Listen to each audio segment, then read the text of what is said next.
करती है, पर भागवत जी के शब्द जब हृदय में प्रवेश करते हैं मन शांत हो जाता है, मन प्रफुल्लित हो जाता है, मन एक नई एनर्जी से, नई ऊर्जा से भर जाता है। इसलिए हम सबको भागवत सुननी चाहिए। भागवत सुनने मात्र से व्यक्ति आह्लादित हो जाता है, आनंदित हो जाता है। इसलिए भागवत जी में शब्द हैं, श्लोक हैं, 18,000 श्लोक हैं। प्रत्येक शब्द ग्राह्य है, मीन्स ग्रहण करने योग्य है। प्रविष्टः कर्णरंध्रेण, जब भगवान प्रवेश करेंगे तो कहां से प्रवेश करेंगे? कानों से। कान से क्या जाएगा? शब्द जाएगा। शब्द जाएगा, वो हृदय में बैठेगा। वह शब्दावली ही परमात्मा को प्रकट करती है। जैसे माचिस और तीली। अब बताओ, माचिस और तीली दो हैं, है ना? पर जब तक तीली को माचिस से घर्षण ना किया जाए, क्या अग्नि प्रकट होती है? घर्षण किए बिना आग प्रकट हो सकती है? नहीं। उसी तरह जैसे माचिस और तीली, जब ये घर्षण होता है तभी जाकर प्रकट होती है आग। ऐसे ही आप हैं माचिस और भागवत जी के शब्द हैं तीली। जब आपके भीतर भागवत जी के शब्द प्रवेश करेंगे और वह प्रवेश करते ही आपके हृदय से जब वो शब्द घिसेंगे, घर्षण होगा, तो हृदय में भगवान प्रकट हो जाएंगे। मन मंदिर में ईश्वर कब प्रकट होते हैं? जब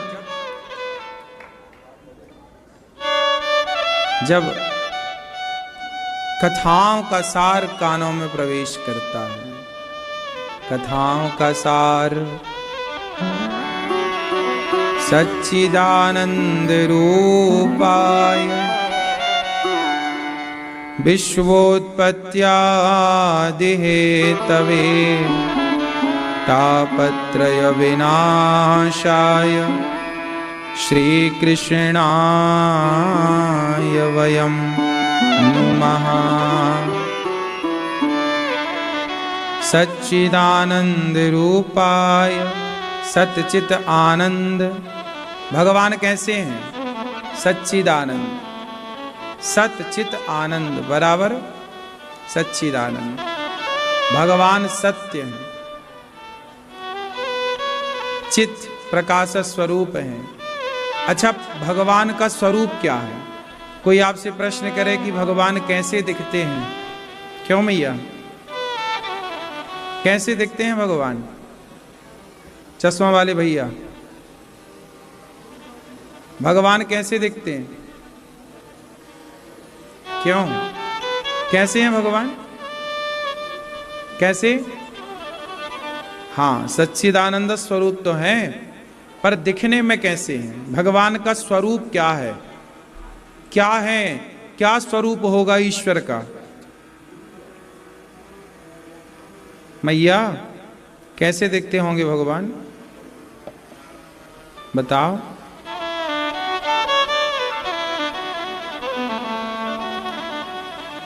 आप बताओ, आपके बगल में। हाँ बेटा, तुम ही बता दो। हैं? कैसा है भगवान? निराकार, साकार नहीं है भगवान। कहां चले ढूंढने भगवान को?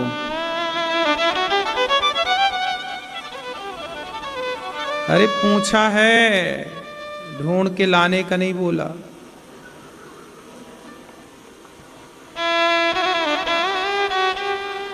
भगवान कैसे दिखते हैं? आओ हम आपको बताते हैं भगवान कैसे दिखते हैं। जैसे सूर्य का प्रकाश है, ये जो सूर्य का प्रकाश है ना, ये जो प्रकाश है, जो आपके शरीर में प्रकाश पड़ता है, जैसे आप धूप कहते हैं, धूप पड़ती है ना आपके बॉडी में, शरीर में, तो ये जो धूप है यही परमात्मा का स्वरूप है, प्रकाश। ईश्वर कैसे हैं? प्रकाश। एक नाम है निराकार। अभी आपने क्या बोला? निराकार। उसका असली नाम है निराकार। नीर का आकार, नीर मतलब जल, नीराकार मतलब नीराकार, नीर आकार मतलब नीर मतलब होता है जल, पानी। भगवान किस रूप में है? जो हम जल पीते हैं वह जल भी ईश्वर ही है, पेय रूप में है ईश्वर। भगवान शब्द देखिए, बोलो भगवान, बोलो भगवान, भगवान। अब भगवान में कितने अक्षर हैं देखो ध्यान से। भा ग वा, भा ग वा, आ मात्रा लगी है आ और ना, भगवान 5 हो गए। अब भा से भूमि, बोलो भा से भूमि, भा। गा से गगन, भाग। वा से वायु, भगवा। आ से अग्नि, ना से नीर, नीर मतलब पानी। भा भूमि, गा गगन, वा वायु, आ अग्नि, ना नीर। तो पंच तत्व हो गए कि नहीं? पृथ्वी, जल, वायु, अग्नि, आकाश। अब ये पांचों तत्वों को ही तो भगवान कहते हैं। अब बताओ, लोग कहते हैं कि भगवान हमें दिखते नहीं। आप बताओ, क्या ये पांचों चीजें आपको नजर नहीं आती? केवल हवा है जिसे आप महसूस कर सकते हैं, वरना हवा के सिवा सब तो दिख रहा है। जल दिखता है, आकाश दिखता है, पृथ्वी दिखती है, अग्नि दिखती है। अग्नि कौन है? अग्नि परमात्मा का ही तो स्वरूप है। और हमारा शरीर भी इन 5 चीजों से बना है। क्षित जल पावक गगन समीरा, पंच रचित अति अधम शरीरा। हमारा शरीर भी 5 चीजों से निर्मित है कि नहीं? इन 5 चीजों में, हमारे शरीर में ही जो 5 चीजें हैं, परमात्मा का ये 5 स्वरूप ही है। लोग कहते हैं भगवान कहाँ है? भगवान प्रकृति के रूप में है। जिस भूमि पर आप बैठे हैं, ये भूमि का रूप परमात्मा का ही है। अग्नि का रूप परमात्मा ही है, जल का रूप परमात्मा। लोग आपसे हम कहें कि हम ईश्वर के बिना रह ही नहीं सकते, ईश्वर ही तो बना है ये संसार। जैसे माटी ही घड़ा बन जाती है, जैसे सोना ही आभूषण बन जाता है, बोलो हाँ। जैसे कपास, रुई, रुई जानते हैं ना, कपास, कॉटन, वही धागा बन जाती है और वही कपड़े बन जाती है। आप बताओ, ये जो आप लोगों ने कपड़े पहने हैं, ये कपड़े क्या हैं? बोलो। ये कपड़ा भले एक कपड़ा है, रूप रंग कपड़े का अलग दिख रहा है, पर ये मूल में है सब कॉटन, है सब रुई। क्यों? सही है कि गलत है? कपड़ा रुई से तो बना, रुई से बना धागा, धागा को फिर अनेक तरह से डिजाइन किया गया। मूल में तो रुई है। उसी तरह सोना का बना आभूषण कितना भी सुंदर हो, पर वो आभूषण है तो एक गोल्ड ही। उसी प्रकार ये संसार कितना भी सुंदर क्यों ना हो, स्त्री पुरुष कितने भी सुंदर क्यों ना हो, पर मूल में है तो वो पंच तत्व। और वो पंच तत्व है तो वायु को ईश्वर का रूप मानना चाहिए, और अग्नि को ईश्वर का रूप मानना चाहिए, पृथ्वी को ईश्वर का, और आकाश को ईश्वर का रूप मानना चाहिए। कुल मिलाकर कहने का तात्पर्य यह है कि जहां देखो, जिसे देखो, भगवान मैं देखो कि ये ईश्वर ही है। ईश्वर के सिवा तुम्हें कुछ नजर ही ना आए। क्यों? कई बार हम जो देखते हैं ना, हम उतना ही देख पाते हैं जितना दिखता है, लेकिन जब सत्संग करते हैं, आध्यात्म से जुड़ते हैं, तो हमें कुछ और दिखता है। चलो बताओ, आपको क्या दिख रहा है? सब लोग बताओ, क्या दिख रहा है? फूल दिख रहा है, गुलाब दिख रहा है, और ध्यान से देखो, और क्या दिख रहा है आपको? इसमें और भी कुछ है, देखो जरा, और क्या देख सकते हो आप लोग? जरा देख के बताओ क्या है। खुशबू, चलो इसमें खुशबू भी है, खुशबू भी आपने समझ ली। इसमें कलर भी है, रंग, रंग भी आपको दिख रहा होगा। इसमें एक आकृति है, आकृति भी आपको दिख रही है। और देखो ध्यान से, और क्या दिख रहा है? हैं? क्या आकार, ठीक है, इसका आकार साकार है, ये दिख रहा है, ठीक कहा आपने। और क्या दिख रहा है? ध्यान से देखो। ए मैया देखो जरा, आपको क्या दिख रहा है? हैं? हैं? क्या? ठीक है। और ध्यान से देखो, इसमें एक चीज और दिख रही है, अंदर डॉट बिंदु बिंदु पराग दिख रहा होगा, ठीक है, वो भी ठीक है। और क्या दिख रहा है आपको मैया, लाल मैया? फूल, फूल तो सबको ही दिख रहा है। अब देखो, कली, कली नहीं है ये, खिला हुआ है। कली पहले था, ये कली से ये खिल गया, गुलाब बन गया, ठीक है। कली भी इसके पूर्व में थी ये, ठीक है। और कुछ दिख रहा है? देखो, आप लोगों को जितना दिखता है उससे भी आगे चीजें होती। कई बार हम वो नहीं देख पाते जो देखना है। अब इसमें एक चीज और है जो आप में से किसी ने नहीं देखा, लेकिन है, हम बताते हैं। सत्संग क्यों करना चाहिए? क्योंकि सत्संग करने से वो दृष्टि प्राप्त हो जाती है जिस दृष्टि से सामान्य लोग जो नहीं देख सकते, वो भक्त, वो सत्संगी अपनी उस दृष्टि से देख सकता है। इसलिए सामान्य दृष्टि अलग होती है, और सत्संग के कहते ना, बिनु सत्संग विवेक ना, तो विवेक की आंखें तो इसके बाद ही खुलती हैं। अब इसमें एक चीज और है जो आपको नहीं दिखी, पर वो देखने के लिए आपको क्या बनना पड़ेगा, जरा समझो। इस गुलाब में शहद भी है। क्या है? शहद भी है। बोलो है कि नहीं? आप इनकार कर सकते हैं कोई? पर शहद किसे दिख सकती है? मधुमक्खी आएगी, इस पर बैठेगी और इससे रस ग्रहण करेगी, और वो जाके छत्ते पर बैठेगी और सारे पुष्पों के रस से ही तो शहद बनाती है। तो बताइए, गुलाब में हर पुष्प में शहद होती है कि नहीं? बोलो, होती है? क्या हमें और आपको नजर आती है? नजर नहीं आती, इससे यह सिद्ध तो नहीं हुआ कि शहद नहीं है। भाई, शहद को देखने के लिए मधुमक्खी बनना पड़ेगा। शहद को ग्रहण कौन कर सकता है? क्या आप इस गुलाब की शहद ग्रहण कर सकते हैं? क्या हम ग्रहण कर सकते हैं? हम ग्रहण तो नहीं कर सकते, पर हम ये जान सकते हैं कि इसमें एक शहद का भी हिस्सा है, और उसे ग्रहण करने के लिए मधुमक्खी ही चाहिए।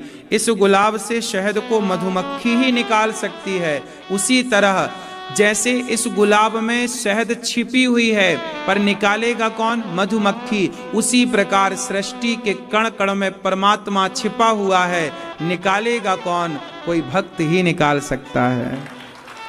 जैसे मीरा ने निकाल लिया, जैसे प्रहलाद ने निकाल लिया। प्रहलाद ने तो निकाला ना, इस खंबे में ईश्वर है। एक प्रहार किया खंबे पर हिरण्यकश्यपु ने, निकले कि नहीं? बोलो, निकले। प्रहलाद कोई बने तो हर खंबे से नरसिंह निकलने को तैयार है। मीरा कोई बने तो आज भी गिरधर गोपाल नाचने को तैयार है, आने को तैयार है। नरसी कोई बने तो आज भी मायरा भरने को कृष्ण तैयार है। सुदामा कोई बने तो आज भी पांव धोने को तैयार है। गोपी कोई बने तो आज भी संग नाचने को तैयार है। यशोदा कोई बने तो आज भी तुम्हारा दूध पीने को तैयार है। ग्वाल वाल कोई बने तो आज भी तुम्हारे संग खेलने को तैयार है। अर्जुन कोई बने तो आज भी तुम्हारा रथ चलाने को तैयार है। कमी उस गिरधर गोपाल में नहीं पगले, कमी हम लोगों में हो गई है। हम मधुमक्खी बन ही ना पाए, हम भक्त बन ही ना पाए। जब हम ही नहीं बन पाए तो अब हम कहें जी कि इस गुलाब में तो देखो शहद है ही नहीं। नहीं, आप कहो भगवान कहाँ है तो दिखता क्यों नहीं? पागलपंती की बातें ना करो। लोग कहते हैं ना भगवान है तो दिखता क्यों नहीं, ये पागल मूर्खता वाली बातें हैं। भाई, शहद दिख रही है क्या? फिर नहीं दिखने से कि एक स्त्री जब तक मां नहीं बनती तब तक वो मां के प्रेम को नहीं जान पाती। लेकिन कुछ स्त्रियां ऐसी भी हैं जो मां बन करके भी मां के प्रेम को नहीं जान पाई, लेकिन कुछ हैं कोई जान गई। दोनों बातें हैं। तो बात तो ये है ना कि आप क्या पाके क्या जान पाए। बात सही है। इसलिए जैसे प्रेम होता है मां का पर दिखाई नहीं पड़ता, उसी तरह ईश्वर एक प्रेम की तरह है। प्रेम को देखा तो नहीं जा सकता, महसूस किया जा सकता है। प्रेम को क्या किया जा सकता है? हाँ, और सुनो, ये जो छोटा बच्चा होता है ना, 1 महीने का, 2 महीने का, 4 महीने का, ये बच्चा भी प्रेम को जानने लग जाता है। उसे थोड़ा यूं करके डांटो, रोने लग जाएगा, और कुछ कारो प्यार से छाती से लगाओ तो खुश हो जाता है। अभी 1 महीने का है, लेकिन वो भी प्रेम को समझने लग गया। क्यों? बात सही है। तो प्रेम को ना उस बच्चे ने देखा, ना तो प्रेम को आपने। प्रेम कोई आदमी थोड़ी है। प्रेम भाई साहब यहां बैठो, प्रेम कोई आदमी व्यक्ति नहीं है। प्रेम इस संसार में है कि नहीं? क्या वो व्यक्ति है? क्या वो स्त्री है? ना, प्रेम यूं ही प्रकृति में घुला हुआ है। जैसे गुलाब में खुशबू घुली है, ऐसी प्रकृति में क्या घुला है? प्रेम। उस प्रेम को महसूस करना पड़ता है। उसी तरह परमात्मा भी सृष्टि में घुला हुआ है। जैसे एक माँ बच्चे के प्रेम को महसूस कर लेती है, ऐसे भक्त अपने भगवान के प्रेम को महसूस कर लेता है। भगवान भी हमसे बेहद प्यार करते हैं, लेकिन कुछ लोग ईश्वर की उस ममता को, उस प्रेम को महसूस कर पाते हैं, कुछ लोग ईश्वर के उस प्रेम को महसूस नहीं कर पाते। इसलिए तो राम ही केवल प्रेम प्यारा, जान ले यजो जान निहारा। इसलिए भगवान सृष्टि के कण कण में है, सच्चिदानंद स्वरूप है। प्रकृति 5 चीजों से मिलकर बनी, पृथ्वी जल वायु अग्नि आकाश, वह पंच तत्व ही ईश्वर है। तो मैं आपसे इतनी प्रार्थना करूं हाथ जोड़कर कि प्रकृति को जब देखो तो परमात्मा के रूप में देखो। माँ को देखो तो भगवान के रूप में देखो कि ये माँ नहीं भगवान है, पिता नहीं भगवान है, पति नहीं भगवान है, बच्चे नहीं भगवान है, नदी नहीं, ईश्वर ही नदी के रूप में, जल के रूप में बहा जा रहा है। अग्नि नहीं, ईश्वर के रूप में ये दाहकत्व प्रकट हो रहा है। ये परमात्मा ही है। बस ऐसा है ना कि आपने गुलाब देखा, हमने शहद देखा, आपने नदी देखी, हमने उस नदी में ही परमात्मा को देख लिया। ये तो अपनी अपनी दृष्टि है, जागी रही भावना जैसी।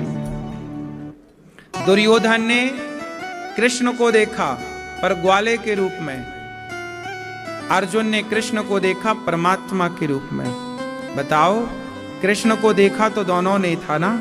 हुए अदब तेरे देखते हैं, वो शेर कत्ल पहले अपना देखते हैं। ना मतलब है तुझसे, ना मतलब है तुझसे, ना सूरत से तेरी, हम तो सिर्फ कन्हैया तेरी कलम देखते हैं। कि जिस परमात्मा ने सुंदर स्त्री को बनाया है, वो परमात्मा कितना सुंदर होगा। तुम स्त्री की सुंदरता देखते रहे, हम स्त्री को बनाने वाले की सुंदरता पर चले गए। बस यही अंतर है संसार की दृष्टि का और संत की दृष्टि का। यही तो अंतर है कि आप देखते हैं कि स्त्रियां कितनी सुंदर है, आप देखते हैं पुरुष कितने सुंदर हैं, प्रकृति कितनी सुंदर है, पर संत देखता है कि प्रकृति को बनाने वाला कितना सुंदर है, जिसकी रचना इतनी सुंदर, वो कितना। सबका अपना अपना नजरिया है। संसार जस का तस है मेरी माँ। सतयुग में भी संसार ऐसा ही था, त्रेता में भी संसार ऐसा ही था, द्वापर में भी संसार ऐसा ही था, कलयुग में भी संसार ऐसा ही है। बदला है तो सिर्फ नजरिया बदला है। सतयुग के लोगों का नजरिया अलग था संसार को देखने का, द्वापर के लोगों का नजरिया अलग था संसार को देखने का, कलयुग के लोगों का संसार को देखने का नजरिया अलग है। बदलाव कहाँ हुआ है? सिर्फ नजरों में। बात समझ में आई? नजरिए का बदलाव है। एक कुम्हार था, वो कुम्हार चिलम बना रहा था, चिलम गांजा पीने की। एक संत ने कहा, कुम्हार चिलम क्या बनाता है? घड़ा बना। कुम्हार ने घड़ा बनाए, सुखाया पकाया, बाजार में बेचा। एक संत जी ने घड़े को खरीदा, पानी भरा, और कोई मुसाफिर प्यासा आया, ठंडा पानी पिलाया। उसने कहा, वाह महात्मा जी, ये शीतल जल पी करके आनंद आ गया। तब उस माटी से आवाज आई, ऐ कुम्हार, तेरे विचार बदले थे, मेरी तो पूरी जिंदगी बदल गई। क्यों? क्योंकि तूने चिलम बनाने के लिए मुझे उठाया था, लेकिन किसी संत के कहने से तूने घड़ा बनाया। वही मिट्टी है, उसी मिट्टी की चिलम भी बनाई जाती है और उसी मिट्टी की घड़ा भी बनाया जाता है। कुम्हार, यदि तू मुझे चिलम बना देता तो मैं भी जलती, औरों को भी जलाती। जो पीता वो भी तो जलता, मैं भी जलती, औरों को भी जलाती। पर तूने मेरे को घड़ा बना दिया। मैं भी ठंडी हूँ, मैं भी ठंडा हूँ। जो इस ठंडे जल को पीता है वह भी ठंडक को, शीतलता को प्राप्त कर रहा है। कुम्हार, तेरे विचार बदले, मेरी तो जिंदगी बदल गई। कुम्हार ने विचार बदले कि चिलम नहीं घड़ा बनाऊं। केवल ये विचार बदलने से उस माटी की तो जिंदगी बदल गई। बस जिंदगी, कई बार कुछ शब्द होते हैं साहब, वो जिंदगी बदल देते हैं। भागवत जी के प्रत्येक शब्द आप यही मानो कि प्रत्येक शब्द जिंदगी बदलने वाले शब्द हैं, जीवन को बदलने वाले शब्द हैं। जीवन को बदलना है तो भागवत सुनिए, बहुत सुख देता है। बड़े डोले सोले हैं, लेकिन यही शरीर एक दिन आपको बुढ़ापे में कमर का, घुटनों का, हाथ का, सिर का दर्द दे करके, आपको यही शरीर जिसने आपको बड़ा सुख दिया, यही शरीर बुढ़ापे में आपको दुख देगा। हाँ या ना? बोलो, ये सत्य है कि असत्य है? जहां से सुख है वहीं से दुख है। इसलिए कोई भी चीज देख लो, जो दोस्त, जो मित्र, आज आपने पार्टनरशिप में कोई काम किया, किसी का साथ लेके काम किया, अच्छा चल रहा है, अच्छा काम है, सुख मिल रहा है, पर कई बार वही लोग आपको धोखा देने लग जाते हैं, वहीं से आपका क्लेश चालू हो जाता है, वहीं से आपको दुख मिल जाता है। तो जहां से सुख की संभावना है वहीं से दुख की संभावना रहेगी, याद रखिएगा। इसलिए संसार का प्रत्येक प्राणी, प्रत्येक व्यक्ति सुख देगा तो दुख भी मिलेगा, क्योंकि सुख का उल्टा क्या है? बोलो, सुख दुख, सुख दुख, सुख दुख, बस दिन रात, दिन रात, दिन रात, यही चलता सर्कल, सुख दुख, सुख दुख। लेकिन भगवान की शरण में आओगे तो सुखी नहीं बनोगे। भगवान सुख नहीं देते, सुख तो पत्नी पति, बेटा बेटी से मिलता है। भगवान की कथा में आनंद मिलता है, भगवान के मंदिर में आनंद मिलता है।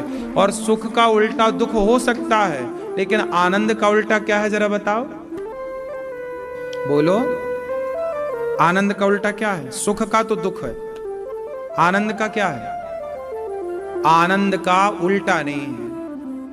आनंद और बढ़ेगा तो परमानंद हो जाएगा, और बढ़ते क्रम में है। आनंद का कोई माइनस नहीं है, सुख का माइनस है दुख, लेकिन आनंद का कोई माइनस नहीं है, उल्टा नहीं है, अपोजिट है। इसलिए भगवान की शरण में सुख नहीं मिलता, भगवान की शरण में आनंद मिलता है। भागवत जी आनंद देने वाले, इसलिए कहते हैं नंद के आनंद भयो। जय कन्हैया, क्या भयो? हाँ, इसलिए भागवत जी क्या देती हैं? आनंद। इसलिए राम जी का जब जन्म हुआ तो वशिष्ठ जी ने क्या बोला? नामकरण किया, जो आनंद सिंधु सुख राशि, सी करते त्रैलोक्य सुपासी। राम का नाम राम रखने से पहले वशिष्ठ जी ने कहा इनका नाम आनंद है। भगवान का एक नाम है आनंद। क्या नाम है? नंद के आनंद भयो। कृष्ण का एक नाम है आनंद। भगवान का एक नाम है आनंद, क्योंकि आनंद है। आनंद का उल्टा नहीं है कुछ। इसलिए सुख में मत उलझो। ये सुख और दुख में तुम यूं ही दलदल में घूमते रहते हो। सुख दुख सुख दुख सुख दुख नहीं, आनंद की ओर आओ। जिसके जीवन में मिला सत्संग है उसे हर घड़ी आनंद ही आनंद है। इसलिए तो लोग आनंद से झूमते हैं। नंद के आनंद भयो जय। हाथी दीन्हा घोड़ा दीन्हा और दीन्ही पालकी। नंद के आनंद भयो जय कन्हैया लाल की। नंद के आनंद भयो जय कन्हैया लाल की। नंद के आनंद भयो जय कन्हैया लाल की। तो ये आनंद है, अभी होगा आनंद।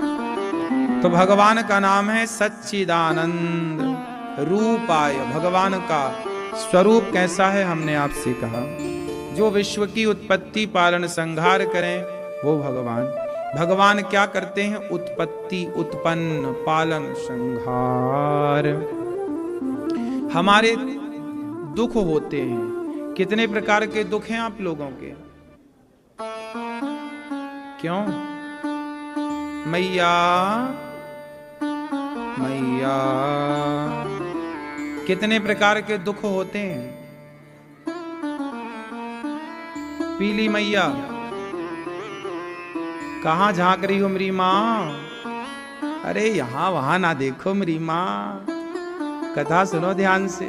कितने प्रकार के दुख होते हैं? दुख कितने तरह से तरीके के होते हैं? आप बताओ, दुख कितने प्रकार के होते हैं? नहीं हैं? कितने दुख होते हैं? 1 2 3 4 5। 1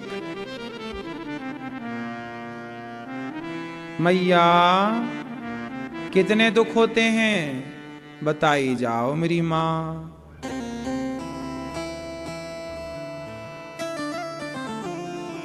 मैया कितने दुख होते हैं?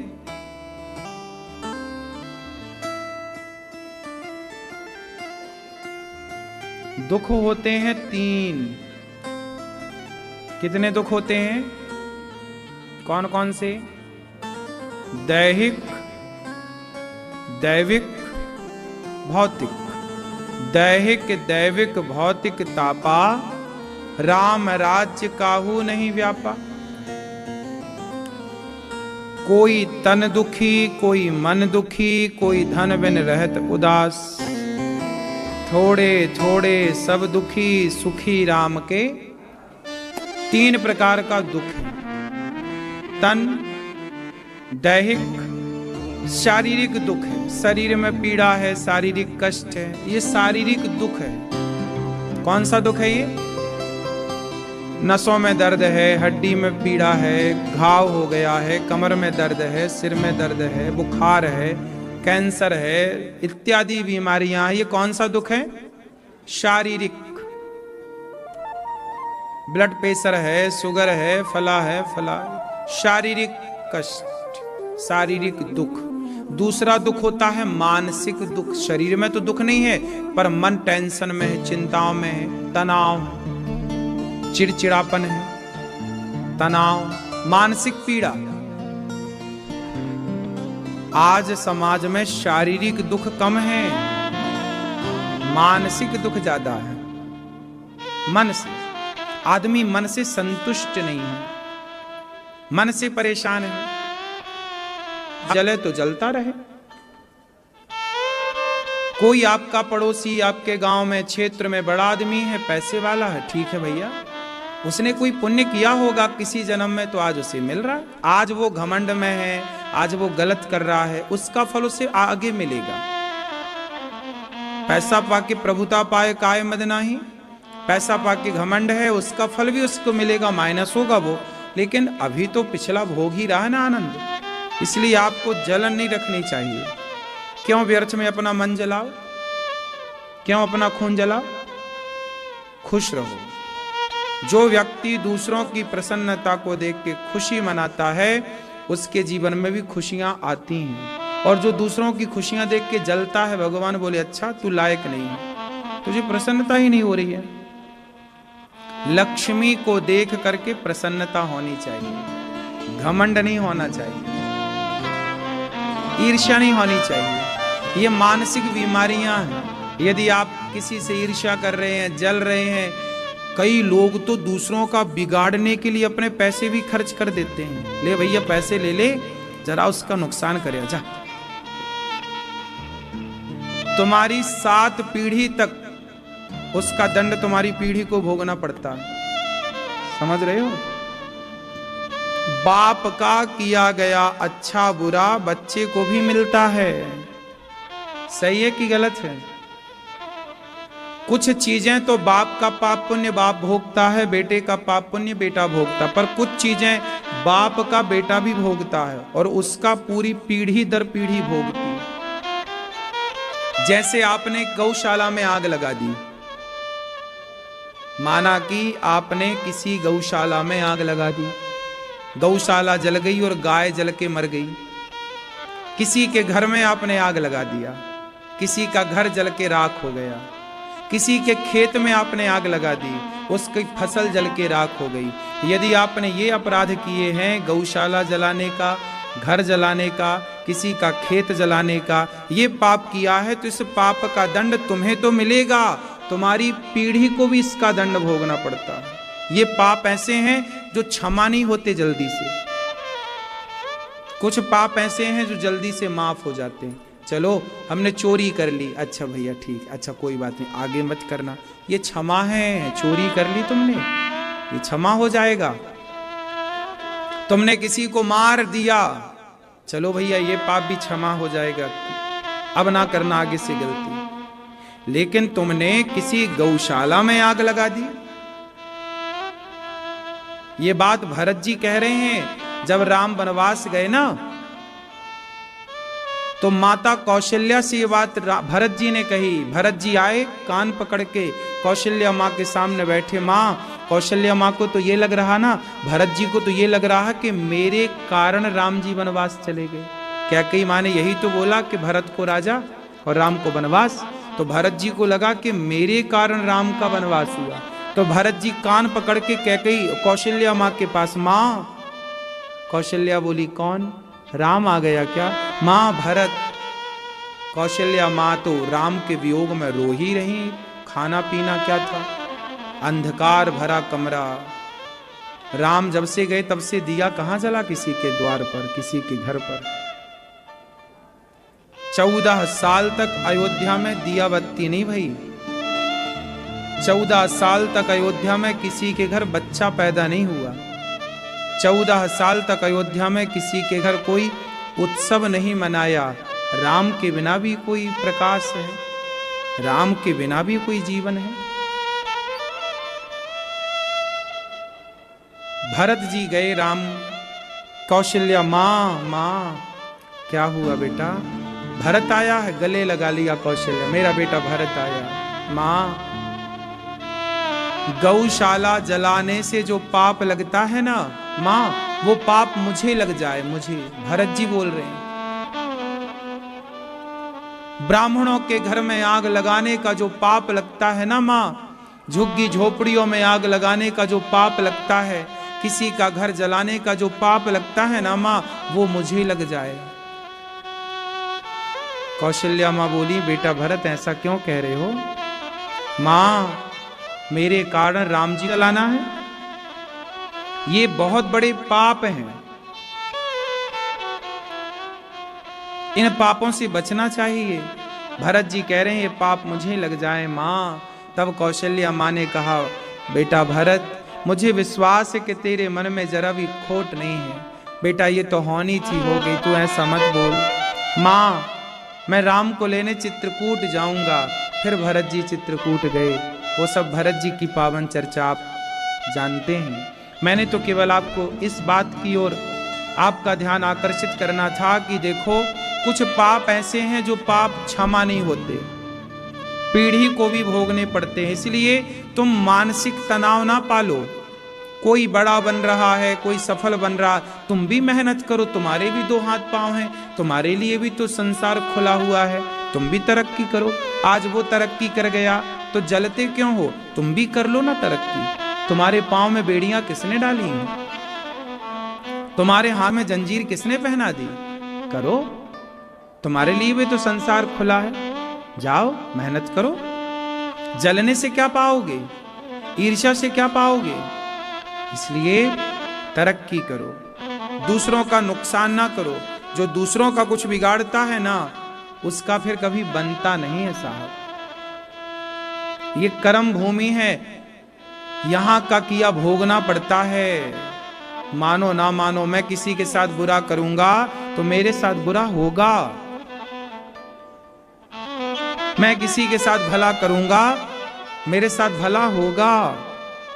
मेरे द्वारा की गई भलाई बुराई मेरा पीछा कभी नहीं छोड़ती। अच्छा बताओ, दशरथ जी ने भलाई या बुराई की? दशरथ जी ने भी तो एक बेटे को मार दिया था, श्रवण कुमार को। श्रवण कुमार को जब मारा मृग समझकर, तो भरत जी दशरथ जी ने जब श्रवण कुमार को मारा तो श्रवण कुमार के माता पिता प्यास से तड़प तड़प के मर गए कि नहीं? बेटा कहाँ गए तुम? पानी लेने गए थे, आए नहीं। दशरथ जी ने बताया कि आपका बेटा मेरे हाथ से मर गया। तब श्रवण कुमार के पिता ने कहा कि जैसे मैं अपने पुत्र के लिए तड़प रहा हूं, ऐसे तुम भी अपने पुत्र के वियोग में तड़प तड़प कर मरोगे। बताओ, किसी बाप को तुम तड़पाओगे, किसी को तुम सताओगे, तो क्या तुम्हारा जीवन सुखमय बीतेगा? बोलो। इसलिए कहता हूं, ईश्वर के घर देर लगती है साहब, देर है अंधेर नहीं। दशरथ जी तो राम के पिता हैं, दशरथ जी तो भगवान के बाप हैं, नहीं है? लेकिन भगवान के बाप को भी भोगना पड़ा। भगवान तो अपने पिता का सब माफ कर सकते थे। बोलो, जब भगवान के बाप को भोगना पड़ा तो हम और तुम कौन हैं? इसलिए कहता हूं, कर्मन की गति न्यारी, लिखा किस्मत में मिटता नहीं मिटाने से। लिखा किस्मत का मिटता नहीं मिटाने से। समय को काट लो भैया किसी बहाने से। समय काट। धन, अच्छा धन ना मिले किसी को तो समझ में आए कि भैया चलो तुम परेशान हो, मिला नहीं, पर जिसे मिल गया भैया तू तो संतुष्ट हो जा। तेरी तो जरूरतें पूरी हो गई, घर भी बन गया, गाड़ी भी आ गई, बढ़िया तुम खा रहे हो, रोटी कपड़ा मकान भगवान की कृपा से आ गया, अब तो संतुष्ट हो जाओ। लेकिन आदमी है कि धन से कभी संतुष्ट ना, तो आदमी भोगों से संतुष्ट हो रहा है, ना तो आदमी धन से संतुष्ट हो रहा है। इतना हो। अच्छा ये बताओ, आप में से कितने लोगों के जीवन में रोटी कपड़ा मकान की जरूरतें पूरी हो चुकी हैं? किसके पास खाने को बढ़िया रोटी है, 56 प्रकार का भोजन आप पा सकते हो? किसके पास बढ़िया भगवान ने रोटी दे रखी है? बताओ जरा हाथ उठा के। रोटी की पूर्ति हो गई, कपड़ा भी आप अच्छे पहन लेते हो, तन ढका है, और मकान किस किस के पास भगवान का दिया प्रसाद है मकान के रूप में, है ना? तो रोटी कपड़ा मकान ये हम सबकी जरूरतें हैं। और शिक्षा, हमारे बच्चे अच्छे स्कूल में पढ़ जाएं, उनकी फीस भरने के पैसे हों। रोटी कपड़ा मकान और शिक्षा ये हमारी जरूरतें हैं। अब ये जरूरतें किस किस की पूरी हो गई जरा मुझे बताओ? हो गई ना जरूरतें? जब जरूरतें पूरी हो गई तो अब जो है कमाओ, हम ये नहीं कहते कि कमाओ मत, कमाओ, काम करो, मेहनत करो, पर इसमें खुश रहो। और खुश कब रहेंगे? जब आपके जीवन में संतुष्टि होगी कि बहुत है। यदि आप संतुष्ट हो गए तो आप अडानी अंबानी से सुखी हैं, और संतुष्टि नहीं है तो सोने की लंका में चले जाइए, सुख नहीं मिलेगा, क्योंकि संतोष ही सबसे बड़ा सुख है। जब आवे संतोष धन, सब धन धूरी समान। बात सही है कि गलत है? सबसे बड़ा धन क्या है? मैया क्या बोलती तू? सबसे बड़ा धन क्या है आपके पास? काहे नहीं ले आओ? बाजार में मिलता है संतोष? नहीं मिलता। कहां मिलता है बताओ, हम बुला के दें आपको। मैया यदि आपके जीवन में संतोष होगा ना, तो आपके चेहरे की मुस्कान बताएगी कि आप संतुष्ट। आजकल आदमी हंस काहे नहीं रहा है? बंदरों टाइप का मुंह बनाए बैठा रहता 24 घंटे, ना स्माइल है, ना मुस्कुराहट है, कुछ भी नहीं, सब गायब। क्यों? संतोष नहीं। संतोष यदि जीवन में होगा तो आपके होठों पर एक मुस्कान होगी। आप मुस्कुराते नहीं हैं, हंसते नहीं हैं, क्योंकि संतुष्ट नहीं। छोटे छोटे बच्चे देखो मुस्कुराते हैं,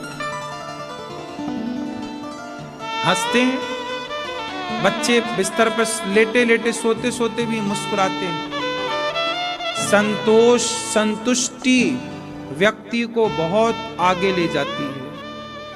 अरे जीवन में आए हैं, जी लो, संतोष रखो, जितना है मेहनत करते रहो, आगे आता रहेगा। असंतुष्ट आपको नष्ट कर देगा। असंतोष व्यक्ति को नाश की ओर ले जाता है। असंतुष्ट रहने वाला व्यक्ति चिड़चिड़ा होता है, तनाव में डूबा रहता और नाना प्रकार की बीमारियां घेरती हैं। पहले के लोग 100 साल तक जीते थे। क्यों मैया? आज का आदमी 60-65 तक जा रहा है, बस 70 भी अब कम पहुंच रहे हैं। सही है कि गलत है? बोलो हाँ। क्यों? पहले के लोगों में और आज के लोगों में अंतर क्या है? बताओ, आज के लोग संतुष्ट हैं कि पहले के लोग संतुष्ट थे? बोलो। पहले के लोगों में संतोष था, जो है वो इतना संतुष्ट था पहले का आदमी कि जब दाल रोटी बनाता था तो बाहर झांक के देख लेता था कि मेरे द्वार पे कोई भूखा तो नहीं, और मिल जाए तो उसे बिठा करके वो नमक रोटी खिलाता था। खाता नमक रोटी तो नमक रोटी खिला करके किसी साधु को, किसी भूखे को, उसको खिलाकर फिर खाता था परिवार के साथ। वो बहुत संतुष्ट था, वो नमक रोटी में संतुष्ट था। और आज तुम पिज्जा, बर्गर, चाउमीन में संतुष्ट नहीं हो। क्यों जी? सही है। पहले का आदमी, पहले घर में दाल बनती थी, सिर्फ दाल। जिस दिन सब्जी बनती थी तो दाल नहीं बनती थी, दाल बनती थी तो सब्जी नहीं बनती थी। ये दौर हमने देखा, आप लोगों ने पता नहीं, भगवान ने संपन्नता दी होगी तो आपने नहीं देखा होगा, पर पुराना टाइम जाके देखिए। तुम्हारे बाप दादे सब्जी भी खाते थे तो हफ्ते में एक बार सब्जी आती थी। बाजार लगती थी गांव के आसपास, लोग बाजार में 7 दिन का एक बार में राशन ले आते थे। आलू की सब्जी खाते थे, सिर्फ आलू, झोल, पानी, और दाल, कभी बन गई दाल, कभी बन गई साग। बाकी अचार और चटनी सबके घर में। सिलबट्टा, टमाटर महंगा है तो टमाटर नहीं आता था, जो मिल जाए उससे लोग अपना अचार, पहले लोग अचार सबके घर में होता था। पेट भर लोग पहले अचार रोटी ही खाते थे। बाल भोग नाश्ते में बासी रोटी और अचार, कल की रोटी जो मिल गई बासी, अचार रोटी चुपड़ के, सरसों का तेल चुपड़ लिया, उसमें नमक धुरक लिया, खा लिया। हाँ या ना? हमने रोटियां कैसी खाई हैं पता? सरसों का तेल चुपड़ के, उसमें जरा नमक धुरक के और उसको बढ़िया बना के रोटी सरसों के तेल में। ये नाश्ता था पहले का। क्यों? आज तो देखो आप कितना बढ़िया बढ़िया 2-2 3-3 सब्जी खा रहे हो रोज, लेकिन फिर भी आप परेशान हैं, असंतुष्ट हैं। और पहले के लोग नमक रोटी खाते थे। मुझे खूब याद है, मैं सरसों का तेल चुपड़ता रोटी में, रोटी लेता और ढेला वाला नमक, रोटी खाता और ढेला वाला नमक चबाता मस्त। मुझे याद है, मैंने ये सब कुछ देखा है, खाया पिया है, सारे दिन हमने देखे। लेकिन पहले व्यक्ति संतुष्ट था। आज के लोगों की तरह ना परेशान नहीं था पहले का आदमी। और पहले का व्यक्ति संतुष्ट था, इसलिए ईमानदार था। पहले सारे लोग, लगभग लोग ईमानदार होते थे, नहीं होते थे। आज ईमानदार लोग मिलने बंद हो गए, हर जगह बेईमानी भरी है। आजकल भाई अपने भाई से बेईमानी कर रहा है, औरों की तो छोड़ो, आजकल बेटा अपने माँ बाप के साथ बेईमानी कर दे रहा है। हाँ या ना? अब बताइए, गौरी गोपाल आश्रम में 290 माताएं हैं।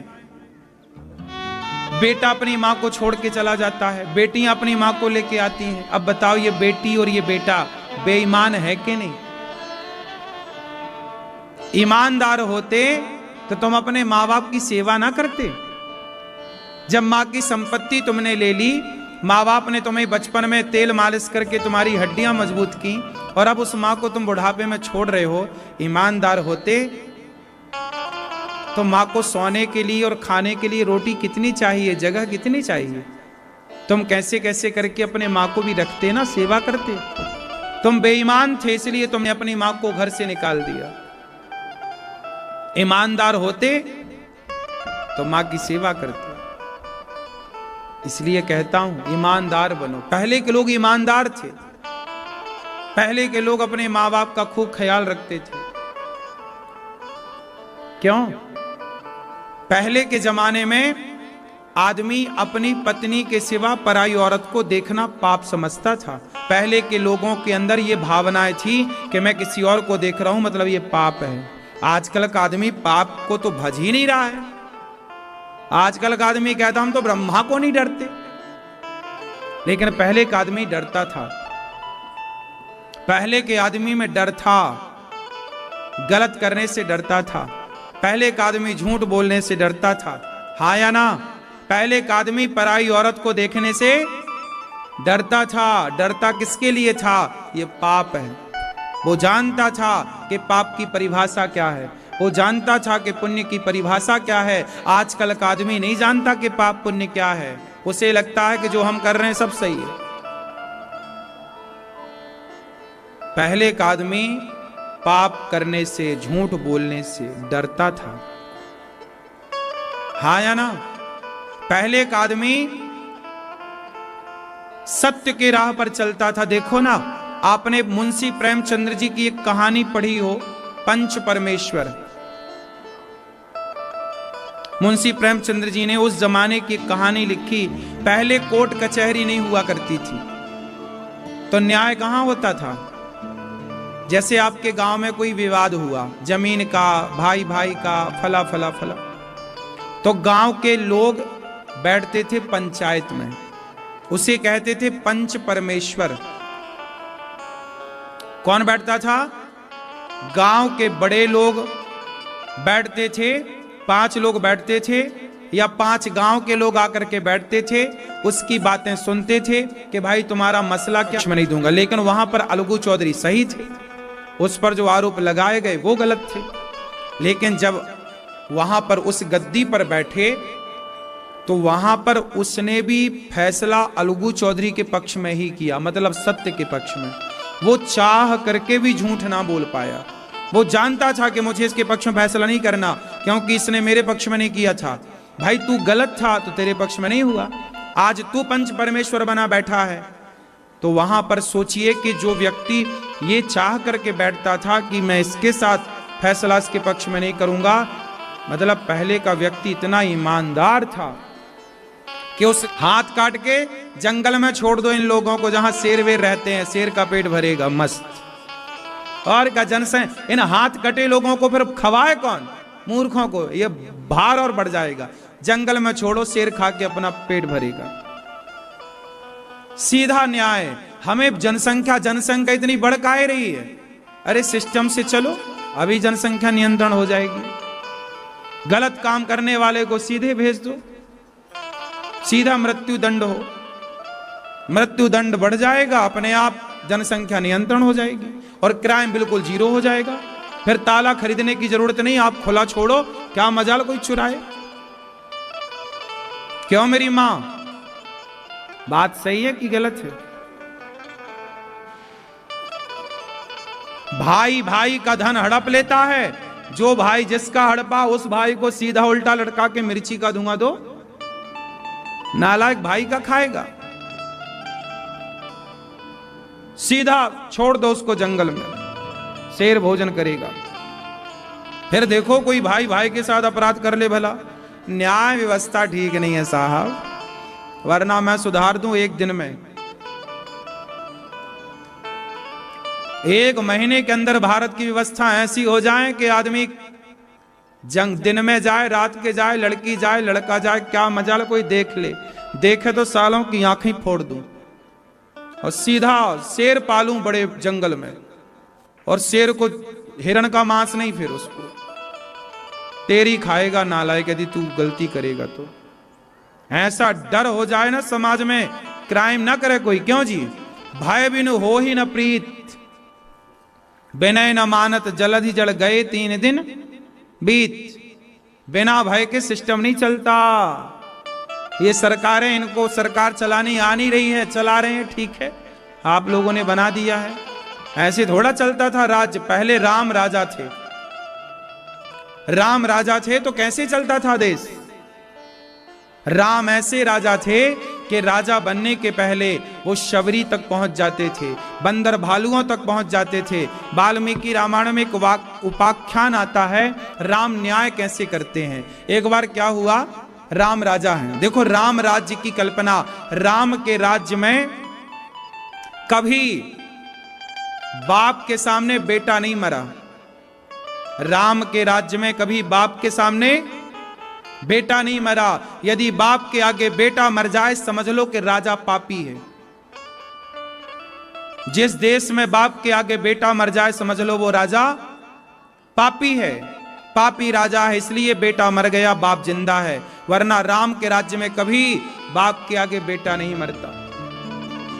भगवान श्री कृष्ण की एक कथा आप लोगों ने सुनी होगी कि एक बाप के आगे बेटा मर गया। उस समय धर्मराज युधिष्ठिर राजा थे। तो ब्राह्मण गया दरबार में, अरे महाराज धर्मराज युधिष्ठिर, आप पापी राजा हैं, क्या बोल रहे हो, इतना बड़ा धर्मात्मा। अरे बोले, मेरे बच्चे पैदा हो रहे हैं, मर रहे हैं, तुम पापी हो, तुम्हारे पाप से मेरा बच्चा मरा। अर्जुन बोल, चल मैं तेरे बच्चे को लेके आता हूं। अर्जुन ने एक सुरक्षा कवच बना दिया, ब्राह्मण के घेरा बना दिया। अब पंडितानी के बच्चा होए और पैदा होते ही मर जाए, तो सुरक्षा कवच बनाया अर्जुन ने, पर वो सुरक्षा कवच तोड़ के भी यमराज ले गए। अब तो अर्जुन बोले कि या तो मैं तेरे बच्चे की रक्षा करूंगा, वरना मैं चिता पे जल जाऊंगा।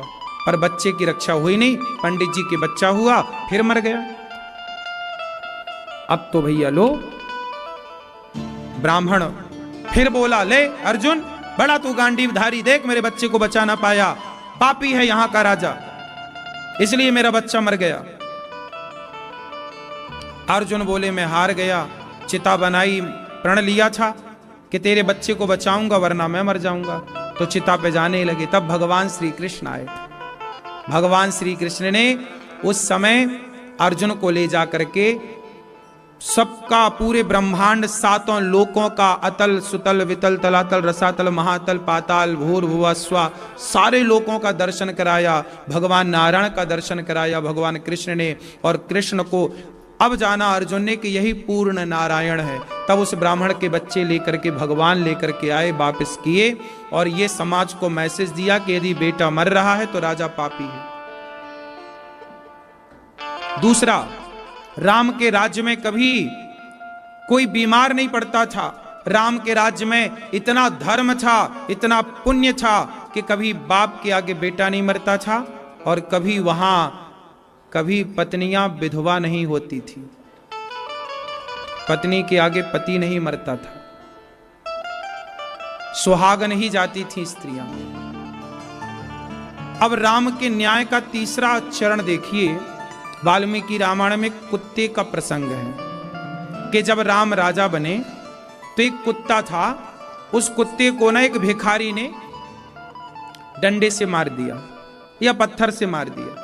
तो कुत्ते की टांग में लगा और कुत्ता कहीं कहीं करता हुआ राम के राज्य में आया। देखिए, राम के जमाने में कुत्ते को भी न्याय मिलता था।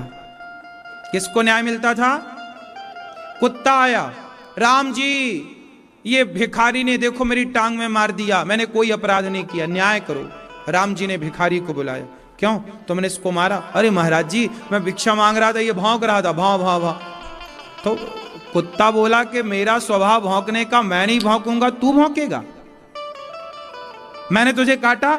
यदि मैंने तुझे काटा होता तू मारता, मैंने काटा नहीं तुझे, भौंकता रहा, तूने क्यों मारा? मेरी टांग में लग गया।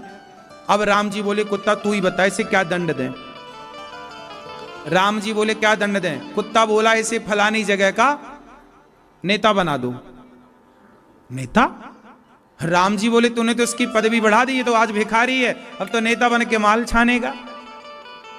कुत्ता बोला महाराज पहले जमाने में, पिछले जन्म में मैं भी वहीं का नेता था। नेता करके आदमी पाप करता है और पाप करेगा तो अगले जन्म में ये कुत्ता बनेगा और ये कुत्ता बनेगा, तब इसकी टांग में कोई मारेगा, तब मेरा हिसाब पूरा हो जाएगा। राम के राज्य में कुत्ते को न्याय मिलता था, बोलो हाँ या ना? और इस कलयुग में आज गाय को न्याय नहीं मिल रहा, गैया कट रही है, धड़ल्ले से भूषण खानों को सरकार लाइसेंस बांट रही है। आप में से भी किसी को भूषण खाना खोलना हो तो सरकार खूब बांट रही है, लाइसेंस ले लेना। खूब भूषण खाना खुल रहे हैं, खूब दिनों दिन नए लाइसेंस सरकार बना के दे रही है। राम के राज्य में कुत्ते को न्याय मिलता था। इस कलिकाल में जिसको हम माता कहते हैं गाय, उस गाय को न्याय नहीं मिल रहा है, वो गाय कट रही है। ये है राजा का पाप। पहले के जमाने में दशरथ जी राजा थे, और दशरथ जी के गुरु का नाम बताओ जरा, क्या नाम था? बोलो। वशिष्ठ। दशरथ जी के गुरु वशिष्ठ हैं, और वशिष्ठ जी कहां रहते थे? जंगल में। वशिष्ठ जी सामान्य जीव, जबकि दशरथ जी इतने बड़े राजा। लेकिन दशरथ जी क्या वशिष्ठ जी को धन दौलत देकर के उन्हें धनवान नहीं बना सकते थे? नहीं, वशिष्ठ जी ने लिया ही नहीं। पहले के जमाने में राजा का धन समझदार लोग नहीं लेते थे। राजा का धन पापी होता है। राजा का धन कैसा होता है? राजा का धन पाप से भरा होता। अब सोचो, आज सरकार गौ हत्या करा रही है, क्योंकि सरकार लाइसेंस बांट रही है तो सरकार ही तो करा रही है। तो सरकार गौ हत्या करा रही है, वो गौ हत्या का जो मांस बेचने का पैसा है, वही पैसा तो तुम लोगों को सरकारी कर्मचारियों को मिलता है? नहीं मिलता। क्यों? सरकारी खजाने में तो पैसा जा रहा है गाय हत्या का, तुम्हारा टैक्स का। जबरदस्ती सरकार इतना टैक्स लेती है, चलो ठीक है टैक्स लेती है, सरकार को चाहिए इतना टैक्स लेती है तो शिक्षा फ्री करे, पर शिक्षा भी फ्री नहीं है। आप अपने बच्चों को पढ़ाने लिखाने में मरते रहते हो। सारी जिंदगी आदमी टैक्स देता है और बच्चों को इतनी महंगी पढ़ाइयां। सामान्य गरीब आदमी का बच्चा तो IPS IAS बन ही नहीं सकता, इतनी महंगी कोचिंग है। जबकि मैं चाहता हूं कि यह देश ऐसा बने कि मुख्यमंत्री का बेटा और रिक्शे वाले का बेटा एक साथ बैठ करके पढ़ें, तब जाके समानता होगी। जितना टैक्स सरकार ले रही है उसमें तो ये हो ही सकता है, लेकिन नहीं हो रहा है। हाँ या ना? सबको सरकारी नौकरी चाहिए, सबको गौ हत्या का पैसा चाहिए। सरकार फ्री में पैसा दे तो लेना नहीं चाहिए। सरकार का पैसा पाप से भरा होता है,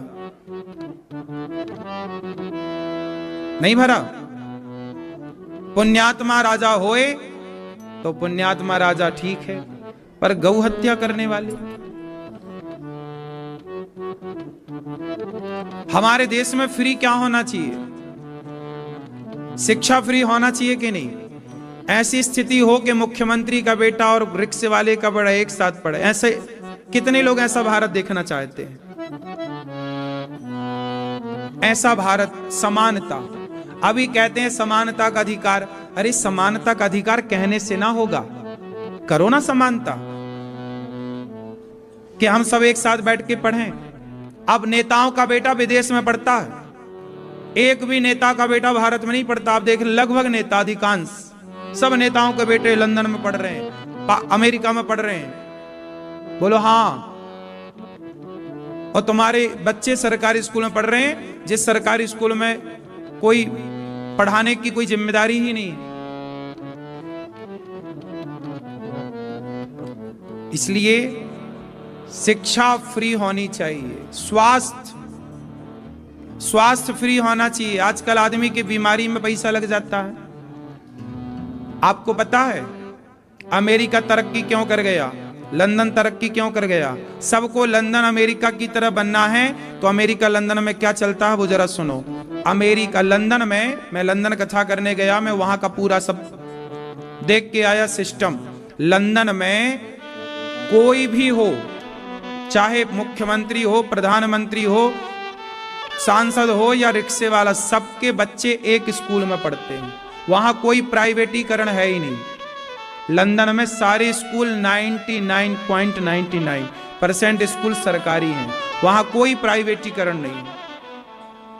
कहीं पूरे लंदन में एकाध कोई हो तो हम उसका नहीं कह सकते, लेकिन वहां सब स्कूल प्राइवेट और सरकारी हैं।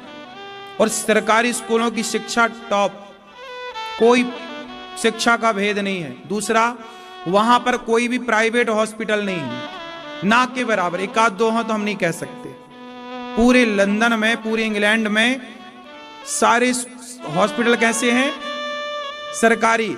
एक सी मेडिसिन, एक सी दवाई, एक सा उपचार, चाहे गरीब का बच्चा हो, अमीर का बच्चा हो, मुख्यमंत्री हो या रिक्शे वाला, सबका उपचार एक सा होगा। बात सही है? बोलो हाँ या ना। ऐसा है, सुना आप लोगों ने? अमेरिका में भी ये सिस्टम है। जब वहां पर ये शिक्षा और स्वास्थ्य सेम हो सकती है, एक सी हो सकती है, तो हम लोग शिक्षा स्वास्थ्य को क्यों नहीं मेंटेन कर सकते? हम लोग क्यों नहीं अपनी कानून व्यवस्था बेहतर बना सकते? इसलिए न्याय प्रणाली गड़बड़ हो जाने से आज देखो ना, तुम्हारी जब तो खींच रहे हैं ना, तब तो खींच के तुम्हें नेटवर्क दे रहे हैं। उसी तरह तुम भी तो एक टावर हो चलते फिरते, तुम्हारा भी तो सिस्टम खींच रहा है प्रकृति की अच्छाई और बुराई।